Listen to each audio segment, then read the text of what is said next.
ನಾನು ಬಹಳಷ್ಟು ಜನರಿಗೆ ಹೇಳ್ತೇನೆ, ಇದು ಮೋಟಿವೇಶನ್ ಅಂದರೆ ಒಂಥರ ಸ್ನಾನ ಇದ್ದಂಗೆ. ದಿನ ಮುಂಜಾನೆ ಒಂದು ರೌಂಡ್ ಆಗಲೇಬೇಕು. ಯಾರು ಮುಂಜಾನೆ ಈ ಸ್ನಾನ ಮಾಡಿ ನೀವು ಮೋಟಿವೇಟ್ ಆಗಿಬಿಡ್ತೀರಿ, you are motivated for the day. ಒಂದೇ ಒಂದು ಸಲ ಯಾರಿಗೋ ಒಬ್ಬರು IAS ಅಧಿಕಾರಿಗೆ ಭೇಟಿ ಆದೆ ಅಥವಾ ಅವ್ರೇನೋ ಒಂದು ಸಾಧನೆ ಮಾಡೋದನ್ನು ನೋಡಿದ್ರೆ ನಾನು ಮೋಟಿವೇಟ್ ಆಗಿದ್ದೀನಿ, ಅದೇ ಸಾಕು ಅಂತ. ನಾನು ಫೈನಲ್ ಇಯರ್ನಲ್ಲಿದ್ದೆ, ಆಗ ಪಾಕಿಸ್ತಾನ ಭಾರತದ ಮೇಲೆ ಅಟ್ಯಾಕ್ ಮಾಡ್ತು, ಕಾರ್ಗಿಲ್ ಯುದ್ಧ ಆಯಿತು. ನೀವು ಅರ್ಥ ಮಾಡ್ಕೊಳ್ಳಿ, ಕರ್ನಾಟಕದಲ್ಲಿದ್ದು ಈ ಪರೀಕ್ಷೆಗಳಿಗೆ ತಯಾರಿ ಮಾಡೋದು ಬಹಳ ಕಷ್ಟ. ಆದರೆ ನಾನು ಅಸ್ಸಾಂನಲ್ಲಿದ್ದು ಈ ಪರೀಕ್ಷೆಗಳಿಗೆ ತಯಾರಿ ಮಾಡ್ತಿದ್ದೆ. Assistant commissioner, DYSP, assistant control of state accounts, assistant commissioner commercial tax, tahsildar, social welfare ಜಿಲ್ಲಾಧಿಕಾರಿ, ತಾಲೂಕು ಹಿಂದುಳಿದ ವರ್ಗ ಅಧಿಕಾರಿಗಳು, ಟ್ರೆಜರಿ ಜಿಲ್ಲಾಧಿಕಾರಿ, ತಾಲೂಕು ಟ್ರೆಜರಿ ಅಧಿಕಾರಿ, ಹೀಗೆ ಸುಮಾರು ಹಲವಾರು ಕರ್ನಾಟಕ ರಾಜ್ಯಕ್ಕೆ ಬೇಕಾಗುವ ಎಲ್ಲ ಮುಖ್ಯ ಇಲಾಖೆಗಳ ಗ್ರೂಪ್ ಎ ಮತ್ತು ಗ್ರೂಪ್ ಬಿ ವೃಂದಗಳಿಗೆ ಅವರು ಹಚ್ಚಿದ್ದಾರೆ. ಬಹಳ ಜನ ಇದೊಂದು ಸರ್ವಿಸಸ್ಗೆ ಬಂದರೆ ನಾವು ಭಾಳ ದೊಡ್ಡ ಮನುಷ್ಯರಾಗಿರ್ತೀವಿ ಅನ್ನೋ ಒಂದು ಭ್ರಮೆಯಲ್ಲಿ ನಾವು IAS ಆದರೆ KS ಆದರೆ IAS ಆದರೆ SP ಆದರೆ ನಾವು ಒಂದು ಬೇರೆನೇನೋ ಆಗಿಬಿಡ್ತೀವಿ ಅನ್ನೋ ಒಂದು ಭ್ರಮೆಯಲ್ಲಿ ಈ ಸರ್ವಿಸ್. ಒಳ್ಳೆಯ ಪ್ರಾಮಾಣಿಕ, ಒಳ್ಳೆಯ ಕಮಿಟೆಡ್ ಇರೋರು, ಬಡತನದ ಬೇಗುದಿಯಲ್ಲಿ ಬೆಂದವರು, ಕಷ್ಟಗಳ ಬಗ್ಗೆ ಅರ್ಥ ಇದ್ದವರು ದಯವಿಟ್ಟು ಈ ಪರೀಕ್ಷೆಗಳನ್ನು ತೆಗೆದುಕೊಳ್ಳಿ, ಸರ್ವಿಸ್ಗೆ ಬಂದು. ಈ ಸರ್ವಿಸ್ ಯೂಸು ಗ್ರೇಟ್ ಅಪರ್ಚುನಿಟಿ. ಯಾವ ರೀತಿ ನಾನು ಸ್ಪರ್ಧಾತ್ಮಕ ಪರೀಕ್ಷೆಗಳಿಗೆ ಸಿದ್ಧತೆ ಮಾಡಿಕೊಂಡೆ, ಎಲ್ಲೆಲ್ಲಿ ನಾನು ಎಡವಿದೆ, ಅವುಗಳನ್ನು ಹೇಗೆ ಮೆಟ್ಟಿ ನಿಂತೆ, ಏನೇನು ಚಾಲೆಂಜಸ್ಸನ್ನು ನಾನು ಎದುರಿಸುವಂಥ ಪರಿಸ್ಥಿತಿ ಬಂತು, ಅವುಗಳನ್ನು ನಾನು ಹೇಗೆ ನನ್ನ ಅಡ್ವಾಂಟೇಜಸ್ ಆಗಿ ನಾನು ಅವುಗಳನ್ನು ಕನ್ವರ್ಟ್ ಮಾಡಿಕೊಂಡೆ, ಹಲವಾರು ಪರೀಕ್ಷೆಗಳಲ್ಲಿ ನಾನು ಹೇಗೆ ಯಶಸ್ಸನ್ನು ಸಾಧಿಸಿದೆ ಅನ್ನುವುದನ್ನು ಹೇಳ್ತಾ ನನ್ನ ಏನು ಯಶಸ್ಸಿನ ಗುಟ್ಟಿದೆ ನಿಮ್ಮೊಂದಿಗೆ ನಾನು ಬಿಚ್ಚಿ ಇಡ್ತೇನೆ. ಎಲ್ಲರಿಗೂ ನಮಸ್ಕಾರ. ಇವತ್ತು ಭಾಳ ಸಂತೋಷದ ಒಂದು ಕ್ಷಣ. ಯಾಕಂದರೆ ನನಗೆ ಭಾಳ ಆತ್ಮೀಯರಾದವರು, ನನ್ನ ಮೇಲೇನೂ ಭಾಳ ಪ್ರೀತಿ ಇಟ್ಕೊಂಡವರು, ಅದಲ್ಲದೆ ಆ ವಿದ್ಯಾರ್ಥಿಗಳ ಬಗ್ಗೆ, ಈ ಎಸ್ಪೆಷಲಿ ಕಾಂಪಿಟೇಟಿವ್ ಎಕ್ಸಾಮ್ ಮಾಡುವಂಥ ವಿದ್ಯಾರ್ಥಿಗಳ ಬಗ್ಗೆ ಭಾಳ ಕಳಕಳಿ ಇಟ್ಕೊಂಡವರು. ಯಾವಾಗಾದರೂ ನಾವು ಡಿಸ್ಕಷನ್ ಮಾಡುವಾಗ ಅವ್ರು ಹೇಳ್ತಾ ಇರ್ತಾರೆ ಏನಂತ, ಸರ್ ಅವ್ರು ಕರೆಕ್ಟ್ ದಾರಿ ಸಿಕ್ಬಿಟ್ರೆ ನಮ್ಮ ಹುಡುಗರು ಭಾರಿ ಚಲೋ ಮಾಡ್ತಾರ್ರಿ ಅಂಥೇಳಿ. ಜಸ್ಟ್ ಈ ಸಂವಾದ ಮಾಡೋಕ್ಕಿಂತ ಮೊದಲು ಹೊರಗಡೆ ಕೂತ್ಕೊಂಡಾಗ, ಏನು ಸರ್ UPSCಲಿ ಒಂದು ಎರಡಾದರೂ ಒಂದು IAS ಆಫೀಸರ್ ನಮ್ಮಲ್ಲಿ ಆಗಬೇಕಲ್ಲ, ಯಾಕೆ ಆಗ್ತಾಯಿಲ್ಲ, ವಾತಾವರಣ ಸೃಷ್ಟಿ ಆಗ್ತಾ ಇಲ್ವಾ, ಅವ್ರಿಗೆ ಡೈರೆಕ್ಷನ್ ಸಿಗ್ತಾ ಇಲ್ಲ, ಏನಾದರೂ ಮಾಡ್ಬೇಕು ಸರ್ ಅಂತ ಅಂದಾಗ, ಎನಿಹಾವ್ ಇದೊಂದು ಕೋರ್ಸ್ ನಾವು ಮಾಡ್ತಾನೆ ಇದ್ವಿ. ಎಲ್ಲರೂ ಸೇರಿಕೊಂಡು, ಎಲ್ಲ ದಿಗ್ಗಜರು ಅಂತ ಹೇಳ್ಬೋದು ಕಾಂಪಿಟೇಟಿವ್ ಎಕ್ಸಾಮ್ನಲ್ಲಿ, ಅವ್ರನ್ನೆಲ್ಲ ಸೇರಿಸಿ ವಿಸ್ತಾರ್ ಜಿಂದಗಿಯ ಕಡೆಗೆ ಇದೊಂದು ಕೋರ್ಸ್ ಮಾಡ್ತಾ ಇದ್ದೇವೆ. ಆ ಒಂದು ಕೋರ್ಸಿನ ಕೆಳಗಡೆ ಇವತ್ತು ನಮ್ಮ ಜೊತೆ ಮೇಜರ್ ಸಿದ್ಧಲಿಂಗಯ್ಯ ಹಿರೇಮಠ ಅವರು ಇದ್ದಾರೆ. ಬೇಸಿಕಲಿ ಸೈನಿಕ್ ಸ್ಕೂಲ್ ಬಿಜಾಪುರ್ನವರು. ಉಳಿದ ವಿಷಯ ಅವ್ರ ಕಡೆಯಿಂದನೇ ಕೇಳೋಣ. ನನಗೆ ಬೇಕಾಗಿದ್ದು ಅಂದರೆ, ನಾನು ಸೈನಿಕ್ ಸ್ಕೂಲ್ ವಿದ್ಯಾರ್ಥಿ, ಅವರು ಸೈನಿಕ್ ಸ್ಕೂಲ್ ವಿದ್ಯಾರ್ಥಿ. ಆ ಆತ್ಮೀಯತೆಯನ್ನು ನಾವು ಯಾರೂ ಎಲ್ಲಿ ಅಳಿಲಿಕ್ಕಾಗೋದಿಲ್ಲ. ಯಾಕೆ ಇವತ್ತು ಸಿದ್ಧಲಿಂಗಯ್ಯ ಹಿರೇಮಠ ಅವರು ನಮ್ಮ ಜೊತೆ ಇದ್ದಾರೆ, ನಿಮ್ಮ ಜೊತೆ ಯಾಕೆ ಸಂವಾದ ಮಾಡ್ತಾರೆ ಇವತ್ತು ಅಂತಂದರೆ, ಈ ಕೆಲಸ ಮಾಡ್ಕೊತೆ ಬಿಕಾಸ್ ಅವರು ಒಂದು ಜೀವನದ ಹಂತದಲ್ಲಿ ಆರ್ಮ್ ಫೋರ್ಸಸ್ನಲ್ಲಿದ್ದರು, ಅಲ್ಲಿಂದ ವಾಪಸ್ ಬಂದರು, ಮತ್ತೆ ಒಂದು ಎಕ್ಸಾಮ್ ಬರೆದ್ರು, ಮತ್ತು ಕಮರ್ಷಿಯಲ್ ಟ್ಯಾಕ್ಸ್ ಆಫೀಸ್ನಲ್ಲಿ, ದೆನ್ ಎಜುಕೇಷನ್ ಡಿಪಾರ್ಟ್ಮೆಂಟ್ನಲ್ಲಿ, ಹಾಗೆ ಬರೀ ಓನ್ಲಿ ಕೆಲಸ ಮಾಡಲಿಲ್ಲ, ಆ ಕೆಲಸದ ಜೊತೆ ನೆಕ್ಸ್ಟ್ ಹಂತದ ಎಕ್ಸಾಮ್ಗಳನ್ನು ಬರೆದ್ರು. ಕೆಲಸ ಮಾಡ್ತಾ ಒಂದು ಕಾಂಪಿಟೇಟಿವ್ ಎಕ್ಸಾಮ್ ಬರೆಯೋದು ಭಾಳ ದೊಡ್ಡ ಜನಕ್ಕೆ, ಬಹಳ ವಿದ್ಯಾರ್ಥಿಗಳಿಗೆ ಇದು ಒಂದು ಕಷ್ಟದ ಕೆಲಸ ಅಂತ ಹೇಳ್ತಾರೆ. ಇಲ್ಲ ಸರ್, ನಮ್ಮ ಮನೆಯಲ್ಲಿ ತೊಂದರೆಗಳಿದ್ದಾವೆ, ಅದಕ್ಕೆ ನಾನು ಕೆಲಸ ಮಾಡಲೇಬೇಕು, ನಾ ಮಾಡಲಿಲ್ಲ ಅಂದರೆ ನಮ್ಮ ಫ್ಯಾಮಿಲಿಗೆ ತೊಂದರೆ ಆಗುತ್ತೆ, ಅದಕ್ಕೆ ನಾನು ಕೆಲಸ ಮಾಡ್ತಾನೆ ಬಟ್ ಕಾಂಪಿಟೇಟಿವ್ ಎಕ್ಸಾಮ್ ಮಾಡಬೇಕು ಅಂತ ಎಷ್ಟೋ ವಿದ್ಯಾರ್ಥಿಗಳು ನನಗೆ ನಮ್ಮ ಫೋಕಸ್ ಕೋರ್ಸ್ ಏನಿದೆ ಅದರ ಕೆಳಗಡೆ ಎಷ್ಟೋ ಜನ ಕೇಳ್ತಾ ಇರ್ತಾರೆ. ಸೊ ಆ ವಿಷಯದಲ್ಲಿ ಇವತ್ತು ಸಿದ್ಧಲಿಂಗಯ್ಯ ಹಿರೇಮಠ ಅವರು is the right person to guide you on this. ಆ ವಿಷಯದಲ್ಲಿ we just invited him. Sir, ನಿಮಗೆ ಸರ್ ಅನ್ಬೇಕಾ, ಸಿದ್ಧಲಿಂಗಯ್ಯ ಸರ್ ಅನ್ಬೇಕಾ, ಹಿರೇಮಠ ಹಿರೇಮಠ ಅಥವಾ ಮೇಜರ್ ಅನ್ರಿ? Major is the best word. Major, ಸ್ವಲ್ಪ ತಮ್ಮ ಬಗ್ಗೆ ತಾವು ಏನೇನಾಯ್ತು ಇದು ಟೋಟಲಿ, ಯಾಕಂದ್ರೆ ನಿಮ್ದೊಂದು ಲೈಫೇ ಸರ್ಪ್ರೈಸ್, ನಮಗೆ ಸರ್ಪ್ರೈಸ್. ಎಲ್ಲಿದ್ರಿ, ಎಲ್ಲಿ ಬಂದ್ರಿ? ಇವತ್ತು ಎಷ್ಟೋ ಜನ ಒಂದು ಗೌರ್ಮೆಂಟ್ ಸೆಕ್ಟರ್ನಲ್ಲಿ ಹೋದ್ಕೊಳ್ಳೋ ಸಿದ್ಧಾಂತಗಳನ್ನು ಕಳ್ಕೊಂಡ್ಬಿಡ್ತಾರೆ. But there is one man, ಆ ಸಿದ್ಧಾಂತಗಳನ್ನು ಗಟ್ಟಿಯಾಗಿ ಹಿಡ್ಕೊಂಡು ಹಿ ಫೈಟ್ಸ್. ಅಂದರೆ ಅವರಲ್ಲಿ ಏನೊಂದು ಸೋಲ್ಜರ್ ಇದಾನಲ್ಲ, ಆರ್ಮ್ ಫೋರ್ಸಸ್ನಲ್ಲಿ ಜಾಯ್ನ್ ಆದ್ಮೇಲೆ ಏನು ಸೋಲ್ಜರ್ ಇದಾನಲ್ಲ, ಆ soldier continues to be there. He didn't die after coming out of the arm forces. That is the strength of major ಸಿದ್ಧಲಿಂಗಯ್ಯನ ಭಟ್ರದ್ದು. ತಮ್ಮ ಬಗ್ಗೆ ತಮ್ಮ ಒಂದು ಸ್ವಲ್ಪ ಬ್ರೀಫಾಗಿ ಜರ್ನಿ ಹೇಳಿದರೆ I think they will be very happy to listen to that. Like ಆವಾಗ ಅವ್ರಿಗೆ ಅನಿಸುತ್ತೆ ಹೌದಪ್ಪ ನಾನು ಇದರಲ್ಲಿ ಮಾಡ್ಬೋದು ಅಂತ.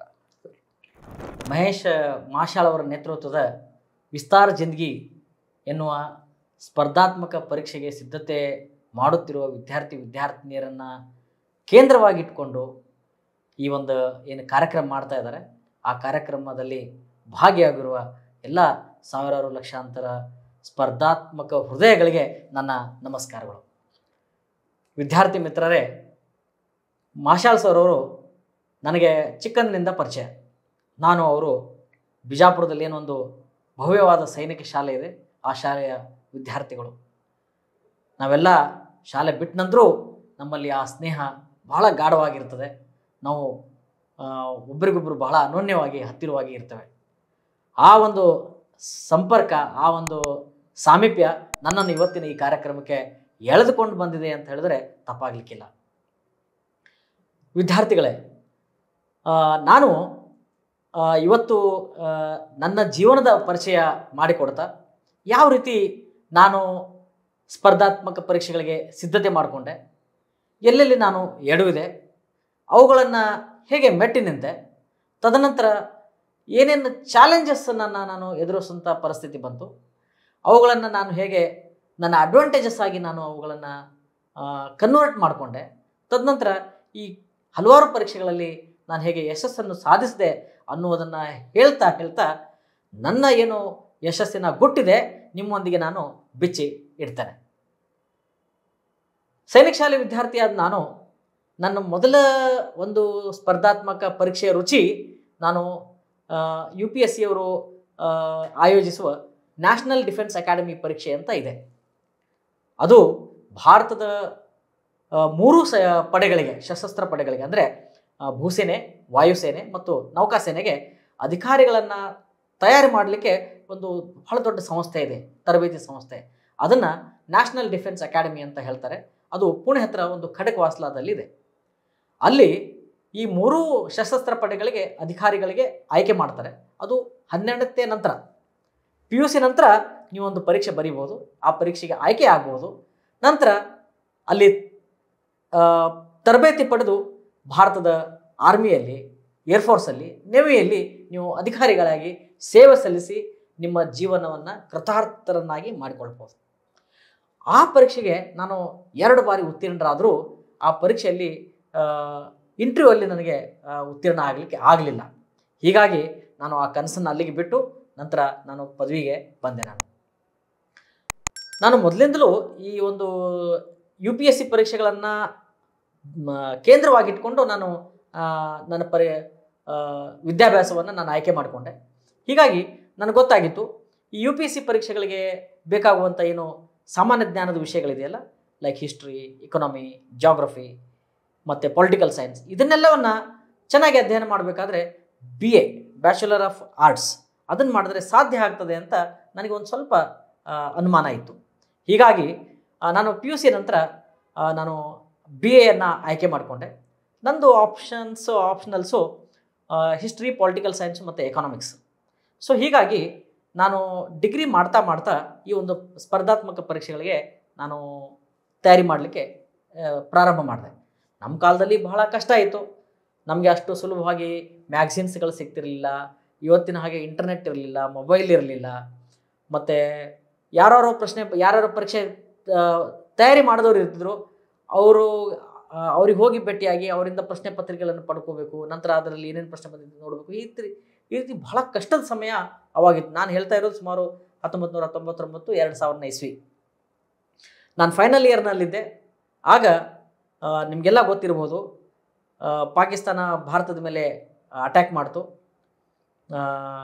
ಕಾರ್ಗಿಲ್ ಯುದ್ಧ ಆಯಿತು. ಅದರ ನಂತರ ಏನೊಂದು ಭಾರತ ಮತ್ತು ಪಾಕಿಸ್ತಾನ ನಡುವೆ ಒಂದೊಂದು ಸ್ಥಿತಿ ಉಂಟಾಯಿತು, ಪ್ರಕ್ಷುಬ್ಧವಾದ ಒಂದು ಸ್ಥಿತಿ ಉಂಟಾಯಿತು. ಆ ಸಮಯದಲ್ಲಿ ಈ ಒಂದು UPSC ಪರೀಕ್ಷೆಗಳನ್ನು ನಾನು ಮತ್ತೆ ತೆಗೆದುಕೊಂಡೆ. ಆ ದಿನನಿತ್ಯ ಏನು ಕಾರ್ಗಿಲ್ ಯುದ್ಧದ ಒಂದು ವರದಿ ಬರ್ತಾಯಿತ್ತು ದಿನಪತ್ರಿಕೆಗಳಲ್ಲಿ, ಅದನ್ನು ಓದಿ ನಮ್ಮದು ರಕ್ತ ಕುದೀತಿತ್ತು. ಅದೇ ಸಮಯದಲ್ಲಿ CDS ಎಕ್ಸಾಮ್ ಅಂತ ಒಂದಿದೆ, ಕಂಬೈನ್ಡ್ ಡಿಫೆನ್ಸ್ ಸರ್ವಿಸ್ ಎಕ್ಸಾಮಿನೇಷನ್ ಅಂತ. ಆ ಪರೀಕ್ಷೆ ನೋಟಿಫಿಕೇಷನ್ ಆಯಿತು. ನಾನು ಪರೀಕ್ಷೆಗೆ ಅಪ್ಲೈ ಮಾಡಿದೆ, ಧಾರವಾಡಕ್ಕೆ ಬಂದು ಪರೀಕ್ಷೆ ಬರೆದೆ. ನಾನು ಚೆನ್ನಾಗಿ ಪ್ರಿಪೇರ್ ಮಾಡಿದ್ದೆ, ಓದಿಕೊಂಡಿದ್ದೆ. ಯಾಕಂದರೆ ಇದೇ ಸಿಲೆಬಸ್ಸು ಅದರಲ್ಲಿ ಇತ್ತು. ಸಾಮಾನ್ಯವಾಗಿ ಹಂಗೆ ನೋಡಬೇಕಾದ್ರೆ ಏನು ಒಂದು ಸಾಮಾನ್ಯ ಜ್ಞಾನ ಅಂತ ಏನು ಜನರಲ್ ಸ್ಟಡೀಸ್ ಅಂತ ಏನು ಹೇಳ್ತೀವಿ, history, economics, political science, geography, current affairs ಮತ್ತು ಸೈನ್ಸ್ ಆ್ಯಂಡ್ ಟೆಕ್ನಾಲಜಿ, ಸ್ವಲ್ಪ ಮೆಂಟಲ್ ಅಬಿಲಿಟಿ, ಇದು ಬಹುತೇಕ ಯಾವ ಪರೀಕ್ಷೆ ತೆಗೆದುಕೊಂಡ್ರೂ ಇದೆ ಅದ್ರ ಹೂರ್ಣ. ಸೊ ನಾನು ಹೇಗೋ ತಯಾರು ಮಾಡಿದ್ದಕ್ಕೆ CDS ಪರೀಕ್ಷೆ ನನಗೂ ಭಾಳ ಸಲೀಸ್ ಅನ್ನಿಸ್ತು. ನಾನು 1ನೇ ಅಟೆಂಪ್ಟಿಗೆ ನಾನು ಪಾಸ್ ಆಗಿಬಿಟ್ಟೆ. ನಾನಿನ್ನೂ ಫೈನಲ್ ಇಯರ್ನಲ್ಲಿದ್ದೆ, ಇನ್ನೂ ನಾನು ಅಂತಿಮ ವರ್ಷದ ಪರೀಕ್ಷೆ ಬರೀಬೇಕಾಗಿತ್ತು. ನನಗೆ ಆಲ್ರೆಡಿ ಭೂಪಾಲ್ಗೆ ನನಗೆ ಒಂದು ಇಂಟರ್ವ್ಯೂ ಬರ್ರಿ ಅಂತ ಬಂತು. ಅದು ಸರ್ವಿಸ್ ಸೆಲೆಕ್ಷನ್ ಬೋರ್ಡ್ ಇಂಟರ್ವ್ಯೂ ಅಂತ ಇದೆ, ಭಾಳ ಪ್ರಸಿದ್ಧವಾದ ಒಂದು ಸಂದರ್ಶನ. ಅದು ಈ ಸೈನ್ಯದಲ್ಲಿ ಅಧಿಕಾರಿಯಾಗಿ ಸೇರಬೇಕಾದ್ರೆ ಈ ಸಂದರ್ಶನ ಮೂಲಕ ಪಾರ ಆಗಲೇಬೇಕು. ಸೊ ನನಗೆ ಭೂಪಾಲಲ್ಲಿ 1 ವಾರ ಅವರು ಸಂದರ್ಶನ ಮಾಡಿದರು. ಅದೊಂದು ವಿಶೇಷವಾದ ಅನುಭವ. ಯಾರು ವಿದ್ಯಾವಂತರಿದ್ದೀರಿ, ಯಾರು ಗ್ರ್ಯಾಜುಯೇಟ್ಸ್ ಇದ್ದೀರಿ, ಜೀವನದಲ್ಲಿ ಒಮ್ಮೆ ಆದರೂ ಆ ಸರ್ವಿಸ್ ಸೆಲೆಕ್ಷನ್ ಬೋರ್ಡ್ಗೆ ನೀವು ಪಾಸ್ ಆಗ್ತೀರಿ ಅಥವಾ ಫೇಲ್ ಆಗ್ತೀರಿ ಅನ್ನೋದು ಬೇರೆ ಪ್ರಶ್ನೆ. ಬಟ್ ಆ ಒಂದು ಅನುಭವ ನೀವು ಪಡಿಲೇಬೇಕು. 1 ವಾರ ಅವರು ನಿಮ್ಮನ್ನು ಇಟ್ಕೊಂಡು ನಿಮ್ಮನ್ನು ಪರೀಕ್ಷೆ ಮಾಡಿ, ನಿಮ್ಮ ಮಾನಸಿಕ ಸಮತೋಲನ, ನಿಮ್ಮ ಬೌದ್ಧಿಕ ಶಕ್ತಿ, ಜೊತೆಗೆ ನಿಮ್ಮ ಬಿಹೇವಿಯರ್ ಅಂದರೆ ನಿಮ್ಮ ನಡವಳಿಕೆ ಹೇಗಿದೆ, ಅದು ವೈಯಕ್ತಿಕವಾಗಿ ಹೇಗೆ ನಡವಳಿಕೆ ಇದೆ ಮತ್ತು ಒಂದು ಗುಂಪಿನಲ್ಲಿ ನೀವು ಹೇಗೆ ನಡವಳಿಕೆ ಇದೆ, ಅದರ ಜೊತೆಗೆ ಸಾಕಷ್ಟು ಇಂಟೆಲಿಜೆನ್ಸ್ ಟೆಸ್ಟ್ಸು ಮತ್ತು IQ ಟೆಸ್ಟ್ಸು ಎಲ್ಲ ಮಾಡಿ ನಿಮ್ಮನ್ನು ಅವರು ಆಯ್ಕೆ ಮಾಡ್ಕೊಳ್ತಾರೆ. ನಾನಲ್ಲಿ ಪಾಸ್ ಆದೆ, ಅದನ್ನೂ ಸಹ ಪಾಸ್ ಆದೆ. ನಂತರ ನನಗೆ ಚೆನ್ನೈನಲ್ಲಿರುವ ಆಫೀಸರ್ಸ್ ಟ್ರೈನಿಂಗ್ ಅಕಾಡೆಮಿ, ಅದು ಶಾರ್ಟ್ ಸರ್ವಿಸ್ ಕಮಿಷನ್ನ ಆಫೀಸರ್ಸ್ಗೆ ಟ್ರೈನ್ ಮಾಡುವಂಥ ಒಂದು ಸಂಸ್ಥೆ. ನಾನಲ್ಲಿ ಅಕ್ಟೋಬರ್ 2000ಕ್ಕೆ ಜಾಯ್ನ್ ಆದೆ. 1 ವರ್ಷ ತರಬೇತಿ ನಂತರ ನನಗೆ ಆಪ್ಷನ್ಸ್ ಕೇಳಿದರು, ನೀವು ಸೈನ್ಯದ ಯಾವ ವಿಭಾಗಕ್ಕೆ ನೀವು ಆಯ್ಕೆ ಮಾಡ್ಕೊಳ್ತೀರಿ ಅಂತ. ನಾನು ಫಸ್ಟ್ ಆಪ್ಷನ್ ಕಾಲ್ದಳ ಇನ್ಫ್ಯಾಂಟ್ರಿಲಿ, ಅದು first Jammu and Kashmir rifles ನಾನು ಆಪ್ಟ್ ಮಾಡಿದ್ದೆ. ಯಾಕಂದರೆ ಕಾರ್ಗಿಲ್ ಯುದ್ಧದಲ್ಲಿ ಜಮ್ಮು ಆ್ಯಂಡ್ ಕಾಶ್ಮೀರ್ ರೈಫಲ್ಸ್ ರೆಜಿಮೆಂಟ್ಗೆ ಭಾಳಷ್ಟು ವಿಶೇಷವಾದ ಪುರಸ್ಕಾರಗಳು ಒಲ್ದು ಬಂದಿದ್ದು. ಅದರಲ್ಲಿ 2 ಪರಮವೀರ ಚಕ್ರಗಳು ಸಹ ಆ ರೆಜಿಮೆಂಟ್ಗೆ ಸಿಕ್ಕಿತ್ತು. ನೀವೆಲ್ಲ ಇತ್ತೀಚೆಗೆ ಒಂದು ಪಿಕ್ಚರ್ ನೋಡಿರಬೇಕು, ಶೇರ್ ಶಹ ಅಂತ. ಅದರಲ್ಲಿ 13ನೇ ಜಮ್ಮು ಆ್ಯಂಡ್ ಕಾಶ್ಮೀರ್ ರೈಫಲ್ಸ್ ಬಟಾಲಿಯನ್ನ ಒಬ್ಬರು ಕ್ಯಾಪ್ಟನ್ ಇದ್ದಾರೆ, ಕ್ಯಾಪ್ಟನ್ ವಿಕ್ರಮ್ ಬತ್ರಾ ಅಂತ. ಅವರ ಜೀವನ ಕುರಿತಂತೆ, ಅವರು ಕಾರ್ಗಿಲಲ್ಲಿ ಅವರು ಯಾವ ರೀತಿ ಭಾರತ ಮಾತೆಗಾಗಿ ತಮ್ಮ ಜೀವನವನ್ನು ಅರ್ಪಣೆ ಮಾಡಿದರು ಅನ್ನೋ ಕುರಿತಂತೆ ಆ ಒಂದು ಚಿತ್ರ ಮಾಡಿದ್ದಾರೆ. ನೀವೆಲ್ಲ ಬಹುಶಃ ನೋಡಿರ್ಬೋದು. ಸಿದ್ಧಾರ್ಥ್ ಮಲ್ಹೋತ್ರಾ ಮತ್ತು ನಮ್ಮ ಎಲ್ಲ ಈಗಿನ ಭಾಳ ಪಾಪ್ಯುಲರ್ ಹೀರೋಯಿನ್ ಕೈರಾ ಅದರಲ್ಲಿ ನಟನೆ ಮಾಡಿದ್ದಾರೆ. ಭಾಳ ವಿಶೇಷವಾದ ಚಿತ್ರ. ಸೊ ಅಂಥ ಒಂದು ಜೀವನ ಚರಿತ್ರೆಗಳಿಂದ ನಾನು ಹುಮ್ಮಸ್ಸಿನಿಂದ ಜಮ್ಮು ಆ್ಯಂಡ್ ಕಾಶ್ಮೀರ್ ರೈಫಲ್ಸ್ ಆಯ್ಕೆ ಮಾಡಿದೆ.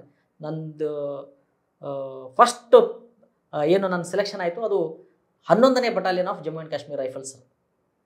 ಅದು ನನ್ನ ಫಸ್ಟ್ ಪೋಸ್ಟಿಂಗ್. ಇವೆಲ್ಲ ಇನ್ಫ್ಯಾಂಟ್ರಿ ಬಟಾಲಿಯನ್ಸ್, ಇವೆಲ್ಲ ಒಂದೊಂದು ರೆಜಿಮೆಂಟ್ಗೆ 15-20 ಬಟಾಲಿಯನ್ಸ್ ಇರ್ತದೆ. ಭಾಳಷ್ಟು ರೆಜಿಮೆಂಟ್ಸ್ ಇದೆ. ನಿಮಗೆಲ್ಲ ಗೊತ್ತಿರ್ಬೋದು, ಕರ್ನಾಟಕದಲ್ಲಿ ಒಂದಿದೆ ಬೆಳಗಾಮಲ್ಲಿ, ಮರಾಠ ಲೈಟ್ ರೆಜಿಮೆಂಟಲ್ ಸೆಂಟರ್ ಅಂತ ಹೇಳ್ತಾರೆ. ಅದ್ರ ಜೊತೆಗೆ ಮದ್ರಾಸ್ ರೆಜಿಮೆಂಟ್ ಸೆಂಟರ್ ಚೆನ್ನೈನಲ್ಲಿದೆ. ನಂತರ ಬೇರೆ ಬೇರೆ ಉತ್ತರ ಭಾರತದಲ್ಲಿದ್ದರೂ ಭಾಳಷ್ಟಿದೆ. ರಜಪೂತ್ ಇದೆ, ಪಂಜಾಬ್ ಇದೆ, ಸಿಖ್ ಇದೆ, ಸಿಕ್ಲಾ ಇದೆ, Jammu and Kashmir light infantry ಅಂತಿದೆ, ರಜಪೂತ್ನ ರೈಫಲ್ಸ್ ಅಂತಿದೆ. ನಂತರ Mahar regiment, Bihar regiment, Naga regiment, Gorkha regiment, ಹೀಗೆ ಅತ್ಯಂತ ಬಹಳ ದೊಡ್ಡ ಸಂಪ್ರದಾಯ ಇತಿಹಾಸವುಳ್ಳಂಥ ರೆಜಿಮೆಂಟ್ಸ್ಗಳಿದೆ. ಸೊ ನಾನು ಅಂಥ ಒಂದು ಕಾಲ್ದಳದ ಒಂದು 11ನೇ ಜಮ್ಮು ಆ್ಯಂಡ್ ಕಾಶ್ಮೀರ್ ರೈಫಲ್ಸ್ ರೆಜಿಮೆಂಟ್ನ 11ನೇ ಬಟಾಲಿಯನ್ಗೆ ನಾನು ಆಯ್ಕೆ ಆದೆ. ಅಲ್ಲಿಂದ ಫಸ್ಟ್ ಪೋಸ್ಟಿಂಗ್ ನಾನು ನಿರೀಕ್ಷೆ ಮಾಡಿರಲಿಲ್ಲ. ಬಟ್ ಕಾರ್ಗಿಲ್ ಯುದ್ಧ ಮುಗಿದು 2 ವರ್ಷ ಆಗಿತ್ತು. ಆವಾಗ ನಮ್ಮ ಯೂನಿಟ್ಗೆ ಮತ್ತೆ ಡ್ರಾಸ್ ಎನ್ನುವ ಒಂದು ಪ್ರದೇಶ, ಅದು ಕಾರ್ಗಿಲ್ ಜಿಲ್ಲೆಯ ಒಂದು ಭಾಗ, ಎಲ್ಲಿ ಈ ಒಂದು ಕಾರ್ಗಿಲ್ ಕದನ ಆಗಿತ್ತು. ಕಾರ್ಗಿಲ್ ಕದನ ಅಲ್ಲಿ 3 ಪ್ರದೇಶಗಳಲ್ಲಿ ಆಗಿತ್ತು. ಒಂದು ಡ್ರಾಸ್, ಒಂದು ಬೆಟಾಲಿಕ್, ಒಂದು ಮುಷ್ಕೋ ವ್ಯಾಲಿ ಅಂತ. ಈ 3 ಬೆಟಾಲಿಯನ್ನ 3 ಪ್ರದೇಶಗಳಲ್ಲಿ ಏನೊಂದು ಕಾರ್ಗಿಲ್ ಇದಾಗಿತ್ತು, ಅದೇ ಪ್ರದೇಶಕ್ಕೆ ನನಗೆ ನಿಯೋಜನೆ ಆಗಿದ್ದು ಬಹುಶಃ ನನ್ನ ಸುದೈವ ಅಂತ ನಾನು ಭಾವಿಸ್ತೇನೆ. ನಾನು ಹೋದೆ. ಅದೆಲ್ಲ ಬಹಳ ಸಮುದ್ರ ಮಟ್ಟಕ್ಕಿಂತ ಸುಮಾರು 5,000 ಅಡಿಗಿಂತ ಹೆಚ್ಚಿಗೆ ಎತ್ತರ ಇರುವಂಥ ಗುಡ್ಡ ಪರ್ವತಗಳ ಪ್ರದೇಶ. ವರ್ಷದ 12 ತಿಂಗಳು ಹಿಮಚ್ಛಾದಿತ ಪರ್ವತ ಶ್ರೇಣಿಗಳಲ್ಲಿದೆ. ಅಂಥಲ್ಲಿ ನಮ್ಮದು ಲೈನ್ ಆಫ್ ಕಂಟ್ರೋಲಲ್ಲಿ ಹೋಗ್ತದೆ. ಅಲ್ಲಿ ಯಾವ ರೀತಿ ಪರಿಸ್ಥಿತಿ ಅಂತಂದರೆ, ನಾವು ಮತ್ತು ಪಾಕಿಸ್ತಾನ ಇದ್ರ ಬದ್ರೆ ಕೂತಿರ್ತೀವಿ. ಈ ಪರ್ವತ ಶ್ರೇಣಿ ಮೇಲೆ ನಾವಿದ್ರೆ ಮುಂದಿನ ಪರ್ವತ ಶ್ರೇಣಿ ಮೇಲೆ ಪಾಕಿಸ್ತಾನ ಡೆವಲಪ್ಮೆಂಟ್ ಇರ್ತದೆ. It is eyeball to eyeball ಅಂತ ಹೇಳ್ತಾರೆ. ಅಂದರೆ ಯಾವಾಗಲೂ ಒಬ್ಬರನ್ನೊಬ್ಬರ ಕಣ್ರೆಪ್ಪೆ ಬಡಿದೆ ನಾವು ಕಾಯುವಂಥ ಪರಿಸ್ಥಿತಿ ಇನ್ನೂ ಅಲ್ಲಿದೆ ಅಂತಂದರೆ ಬಹುಶಃ ನಿಮಗೆಲ್ಲ ಆಶ್ಚರ್ಯ ಆಗ್ತದೆ.